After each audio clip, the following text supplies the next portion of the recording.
You wake to silence so refined it feels like a material thing, as though the quiet itself were something rare and expensive that had been arranged around you in the night. There is no alarm. The light arrives instead, rising slowly through a wall of glass that frames not a room but an entire sky. And for a moment you simply lie still in a bed that seems to understand the exact shape and warmth your body wants before you know it yourself. Then you turn your head and you see where you are. The world drops away beneath you. Your home is not in the city. It floats above it. You rise, and the floor is warm beneath your feet, and the entire wall before you melts into open air, opening onto a terrace that hangs in the sky. Below, very far below, a city of green towers spreads to the horizon, but you are above all of it, suspended in a residence held aloft by something silent and unseen. Gardens grow here on this floating platform. Real trees, real water, moving in a long, mirror-still channel, and the air is cool and impossibly clean. You discover that the whole structure drifts slowly through the day, following the gentlest weather, so that your home is never too warm, never too cold, always meeting the perfect hour of light. You do not chase the good weather. The house carries you to it. You walk to the edge, where the terrace becomes a clear pool that seems to spill straight off into the sky. And as you settle into the water, a quiet presence attends you, anticipating everything, asking nothing. Yet you notice something curious as you look down at the ordinary city below. The same effortless ease that surrounds you here, the clean air, the silent transport threading between the distant towers, the gardens spilling from every level, all of it exists down there too. The marvel of this age is not that you have comfort. It is that comfort became the floor beneath everyone. What your unimaginable fortune buys you is not a different kind of life. It is only a rarer view of the same gentle world. A craft rises to meet your terrace, sleek and silent, finer than anything in the streams of vehicles flowing below. And you step inside. It lifts you out over the city, and you discover the first thing your wealth truly commands here: space, privacy, distance. The craft carries you away from the towers entirely, out beyond the green edge of the city to where the land has been returned to unbroken wilderness. And there, alone in a valley no road touches, a second home waits for you. Most people visit such places as guests of the wild. You own the solitude itself, and you begin to sense that in a world where nearly everything is abundant, the last true luxury is to be utterly, beautifully alone. You descend into the valley, and the craft sets you among ancient trees beside a river that has never been dammed.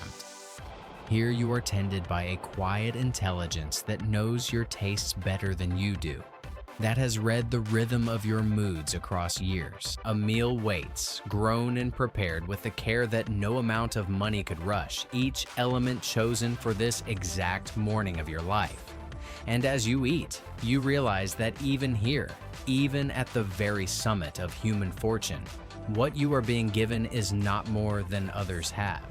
It is simply the most exquisite possible version of things everyone now enjoys, polished to a degree most people never need.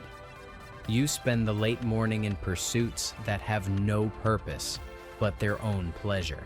You learn, because learning never ends in this age, guided by the finest minds humanity can offer, present and patient, shaped entirely around your curiosity. You create something with your hands in a studio overlooking the valley, and you understand that work, for you, became pure choice long ago.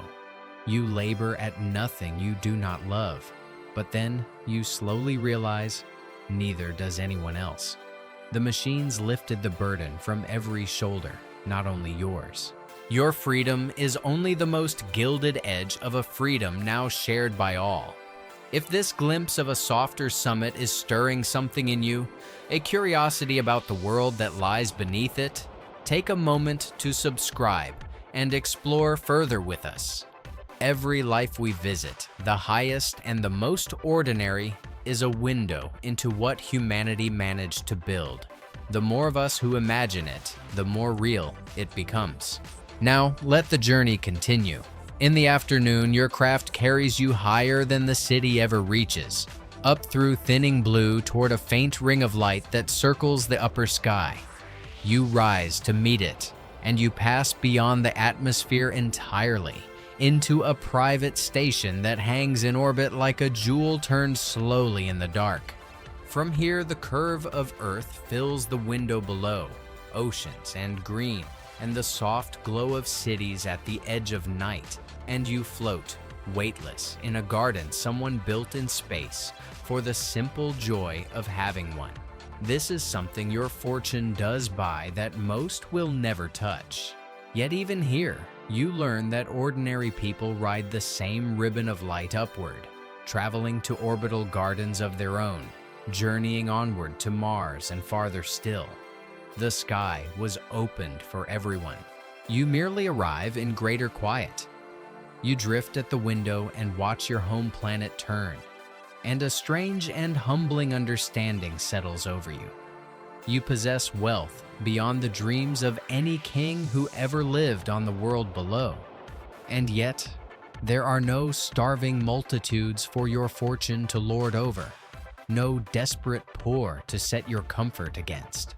The age that made you a trillionaire also lifted the floor so high that your treasure cannot buy what wealth always bought before, which was the suffering of others held up as the measure of your own ascent.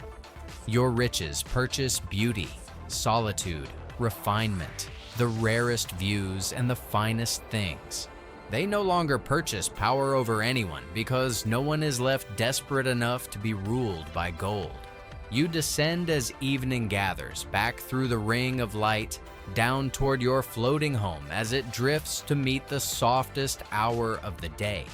The city below begins to glow, warm and golden, and you find that for all your towers and valleys and gardens in space, the thing you reach for now is the same thing the people far beneath you reach for.